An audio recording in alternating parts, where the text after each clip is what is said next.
Bismillahirrahmanirrahim. Assalamualaikum warahmatullahi ta'ala wabarakatuh.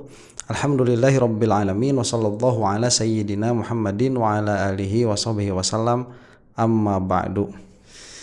Ini agak banyak sebetulnya video yang ingin saya reaksi ya mengenai video-videonya Imad. Cuman ini potongan-potongan kecil. Jadi ini adalah short ya yang ada tuh. Ya paling lama 2 menit begitu. Dan ada beberapa perkataan si Imad itu yang menunjukkan kebodohannya sendiri ya. Bukan beberapa ya, banyak. Nah cuman saya mau membahas dulu yang ini dulu nih.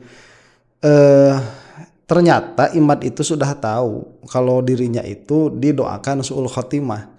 Dan setahu saya yang mendoakan su'ul khotimah untuk si Imad itu cuman saya ya, dengan soreh. Kalau Babe Aldo itu mengatakan gue pengen tahu akhirnya kayak gimana begitu ya, itu Babe Aldo tuh. Kemudian yang lain-lain ada yang melaknat sama Imad itu. Cuman yang mendoakan su'ul khotimah itu setahu saya itu saya doang begitu.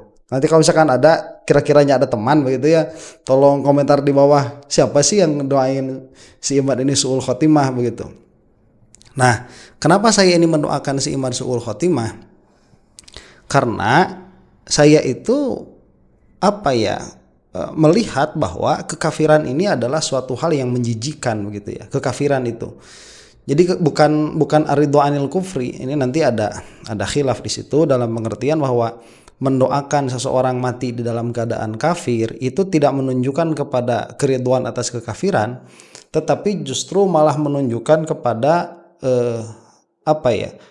penghinaan terhadap kekafiran itu sendiri. Jadi pengagungan terhadap keimanan dan penghinaan terhadap kekafiran itu sendiri. Karena yang yang didoakan itu dia dalam keadaan tidak ridho, ada dalam keadaan yang baik, yaitu dalam keadaan keimanan. Lah maka karena melihat kafir atau kekafiran ini dia sangat jelek, maka dia menginginkan itu bagi musuhnya begitu. Nah itu kufrun ya, kekafiran. Nah, saya mendoakan mudah-mudahan si Imad ini mati dalam keadaan kafir. Nah, kalau misalkan nanti di akhir itu ada ya, mendoakan mati kafir terhadap orang kafir. Nah, itu sebaiknya jangan. Beda ya, orang kafir itu tatkala mereka berbuat keburukan, itu karena mereka kafir begitu. Karena mereka hala kaunihim kufaron, tatkala mereka itu dalam keadaan kafir, mereka itu tidak bisa melihat secara jernih. Jadi seburuk-buruknya orang kafir di dalam memusuhi Islam, yang mereka itu memusuhi Islam dalam keadaan mereka kafir. Nah si Imad ini lain ceritanya ya. Ini kalau misalkan kita ini tahulah sedikit banyak. Saya tidak mau berbicara dulu kepada orang yang dari awal tidak memiliki metodologi dia dalam berpikir ya. Tapi kalau misalkan orang kayak si Imad ini, dia tuh orang ngaji, dia tahu fikih, kemudian dia tuh tahu to'nun nasab, dia tuh tahu perkara-perkara seperti itu, dan dia pun ngaji kitab juga ya. Bahasa Arabnya tidak diragukan, kalau si Imad ini bahasa Arabnya bagus. Nah dengan ilmu yang dititipkan oleh Allah Subhanahu wa Ta'ala semacam itu sama si Imad, seharusnya ya dia itu tahu betul bahwa apa-apa yang dia lakukan sekarang ini itu adalah proses dari memecah belah umat begitu. Itu yang harus dia sadari, karena seseorang itu kalau dia bergerak murni hanya dalam bidang ilmu, dia itu akan berhenti hanya dalam bidang ilmu. Tidak akan ada sosialisasi, tidak akan ada mobilisasi, bahkan sampai membuat organisasi itu. Kita lihat misalkan ya ada taruhlah misalkan ada perbedaan pendapat nih antara Asy'ariyah dengan Maturidiyah ya, antara Asy'ariyah dengan Maturidiyah misalkan tentang hal. Ini bukan permasalahan kecil ya, apakah hal itu dia sesuatu yang maujud ataukah dia itu sesuatu yang ma'dum, atau dia itu la maujud wala ma'dum begitu. Dia disebut maujud dia tidak, disebut ma'dum tidak. Itu terkenal sekali ada pembahasan di dalam perbedaan Asy'ariyah Maturidiyah. Mana di antara mereka itu yang sampai turun ke jalan, kemudian membikin panggung begitu. Kemudian kalau maju mundur, kalau nggak mundur kami sikat. Nggak ada ulama tuh seperti itu, nggak ada. Ya, karena kalau misalkan dia alim, orang alim itu ya sudah, mereka itu menjelaskan ilmu. Apalagi misalkan kalau dia betul-betul seorang alim yang akan dia endorse, yang akan dia publikasikan ke publik itu adalah fardu ain atau misalkan fardu kifayah, tidak seperti yang dilakukan sama si Imad ini. Nah makanya dari situlah saya mendoakan mudah-mudahan si Imad itu su'ul khatimah ya. Ya ini udah kayak gini, soalnya udah nggak bakalan bisa bentar. Nanti si Imadnya tobat, yang lainnya itu bakal tetap kayak gitu. Ini udah apa namanya, akhir zaman. Beda dengan dulu-dulu. Kalau dulu-dulu fitnah-fitnah terhadap dzurriyyahnya Nabi Muhammad SAW itu disimpannya di kitab-kitab sehingga tidak semua orang bisa mengakses ke situ. Kalau sekarang disimpannya di media sosial kayak gini, orang-orang yang nggak tahu apa-apa itu bisa mengakses. Jadi daya rusaknya itu sudah jauh. Nah ini kita akan saksikan dulu ya si Imad yang dia mengatakan bahwa dia itu tahu sebetulnya didoakan su'ul khotimah, dan salah satu yang mendoakannya kalau tidak satu-satunya begitu ya adalah saya. Dan si Imad ini masa bodoh amat begitu terhadap doa itu, dan katanya kalau dia itu menginginkan kebaikan saja. Ini kita lihat dulu ya. Dan yang jelek-jelek itu kan mereka udah biasa, Mas Rifki, jangan terlalu masuk hati lah. Kalau kita membatalkan nasab Balawi, tapi saya sering mendoakan Balawi. Saya sering mendoakan Balawi. Mereka mau mendoakan jelek ya silakan saja. Kalau saya mendoanya baik untuk mereka.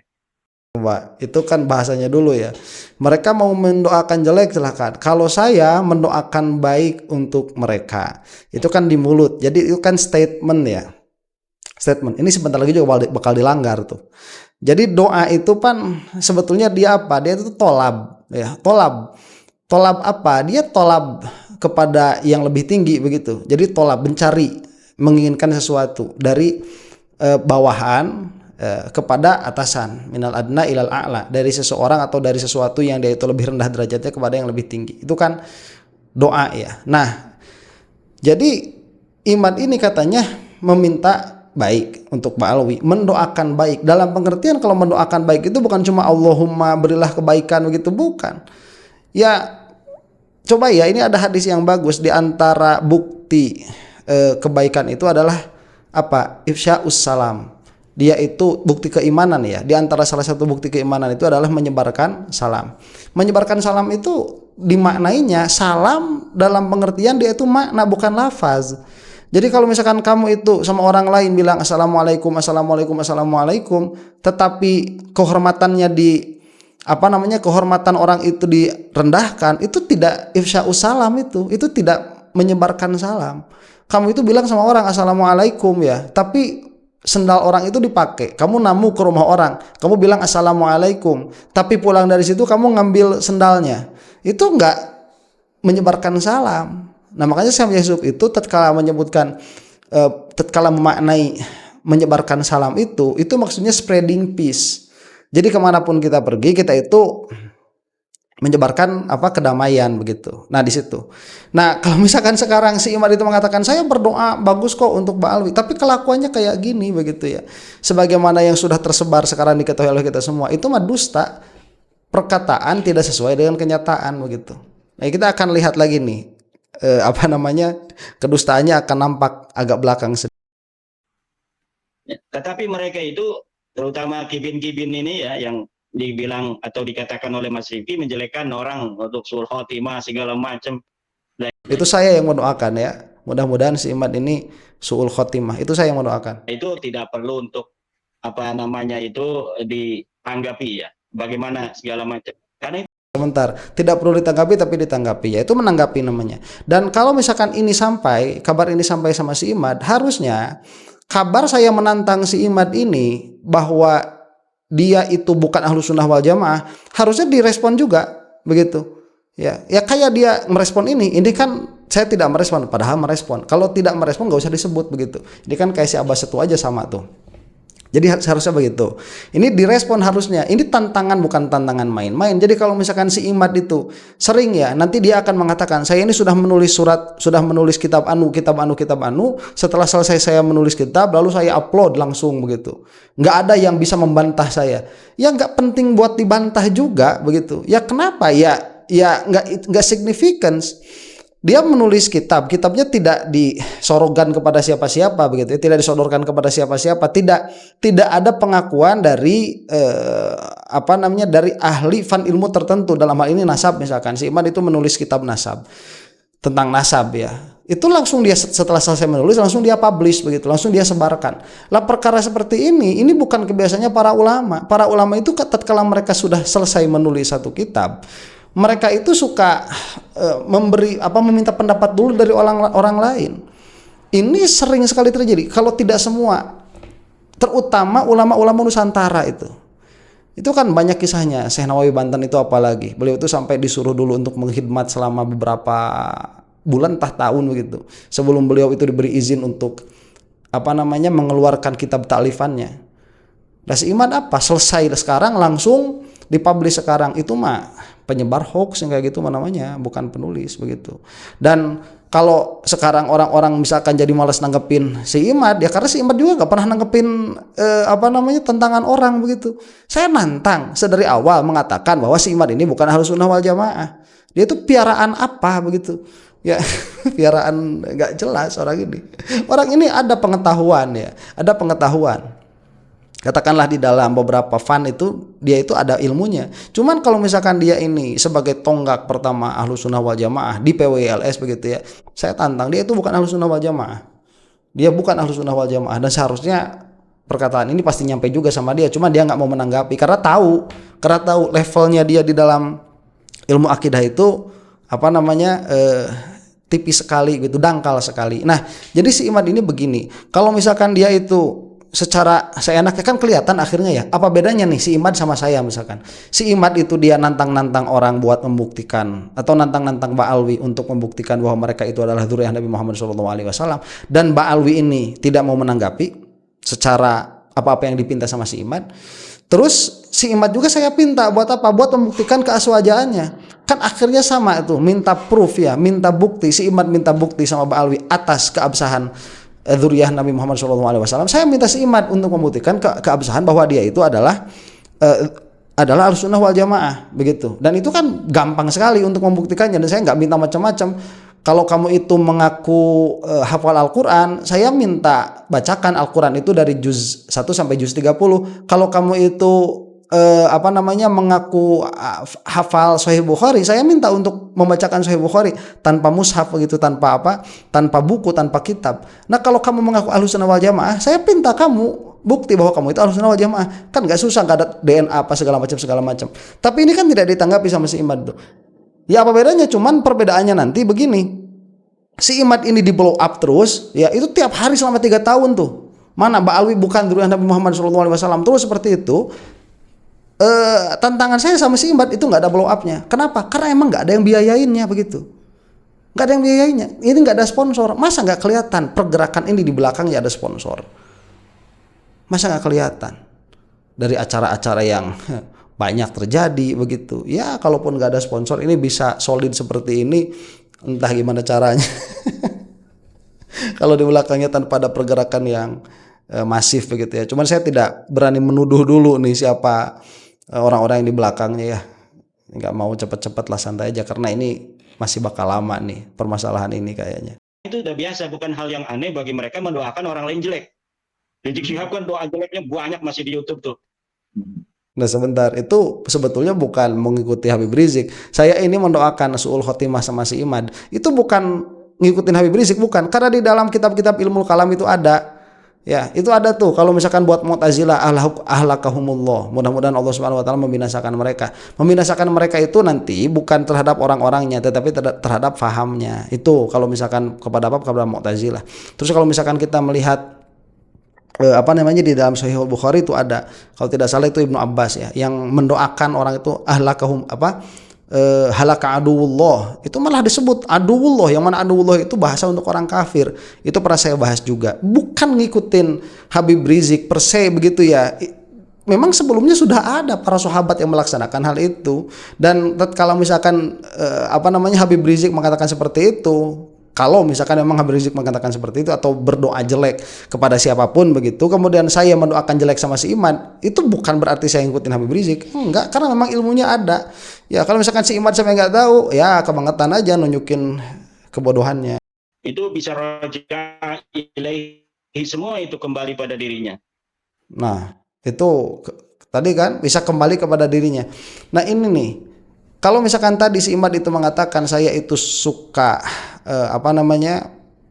mendoakan baik kepada Ba'alwi, harusnya di akhirnya bukan dengan kalimat ini, harusnya di akhirnya itu dengan begini, meskipun mereka itu mendoakan jelek kepada saya dan ada kemungkinan doa jelek itu kembali kepada mereka, saya doakan mudah-mudahan doa jelek itu tidak kembali kepada mereka. Gitu harusnya.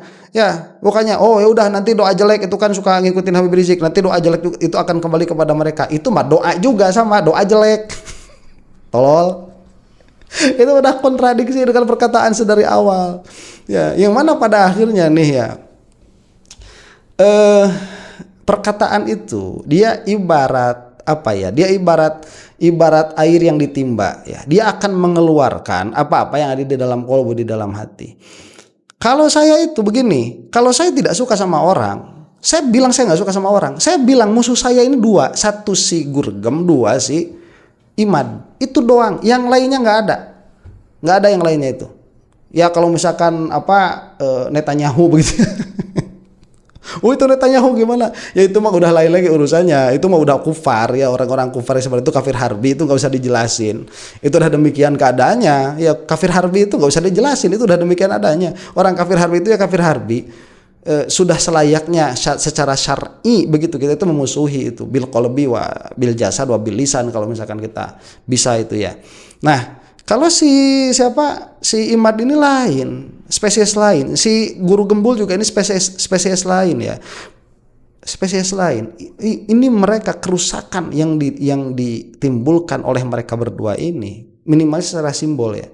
Karena saya ini yakin kalau si Imad ini di belakangnya ada ada organisasi yang yang mengkondisikan itu kalau si Imad tuh. Kalau si Gurgem itu saya belum bisa memastikan, cuman kalau si Imad ya saya juga belum bisa memastikan, cuman itu keyakinan saya. Ya itu keyakinan saya, itu ada yang mengkondisikan di belakangnya bisa sampai seperti ini. Dan beberapa hal itu saya sudah bisa memastikannya lah ya, beberapa hal itu. Jadi ala kulli hal yang layak untuk dimusuhi itu dua, satu si Imad, dua si Gurgem. Ya itu sudah jelas. Kalau saya mah nggak ngomong dalam pengertian ya hati beda lisan beda, enggak. Ya udah kalau nggak suka, saya bilang nggak suka aja begitu. Beda sama si Imad itu. Si Imad kan begitu. Ya orangnya kayak yang lemah lembut begitu, kayak yang berakhlak, beradab dan lain sebagainya, tetapi dalam perkataannya sendiri itu mengandung kontradiksi. Pada akhirnya itu di dalam hatinya menyimpan kebencian, di dalam lisannya menyimpan kemunafikan begitu, karena perkataannya itu tidak sesuai dengan apa yang diiktikadi. Jadi kalau perkataan itu tidak sesuai dengan kenyataan, itu namanya perkataan yang bohong. Kalau perkataan tidak sesuai dengan iktikad, itu namanya nifak. Ya, munafik itu nanti ada dua kan, ada munafik yang mengeluarkan dari agama, ada yang nifak yang tidak mengeluarkan dari agama. Nah, nifak yang dilakukan sama si Imad ini tidak mengeluarkan dari agama. Makanya saya itu mendoakan supaya dia itu mati dalam keadaan kafir, mati dalam keadaan su'ul khotimah. Karena mendoakan seperti itu karena saya yakin si Imad ini masih iman sekarang begitu, masih dalam keadaan mukmin. Saya tidak mengkafirkan orang. Karena yakin si Imad ini dalam keadaan mukmin, saya minta kepada Allah Subhanahu wa taala mudah-mudahan si Imad ini mati dalam keadaan kafir, dalam keadaan su'ul khotimah begitu. Ya itulah kalau ya kalau tobat gimana? Ya alhamdulillah. Kalau tobat duluan ya alhamdulillah. Ya, cuman kalau misalkan terus-terusan seperti ini, saya minta kepada Allah Subhanahu wa taala betul-betul karena tidak ada azab dan tidak ada siksa yang lebih buruk dan yang lebih jelek daripada azab dan siksa mati dalam keadaan kafir. Dan si Imad kalau misalkan mati dalam keadaan iman, wah itu Ya begitulah. Ya begitulah.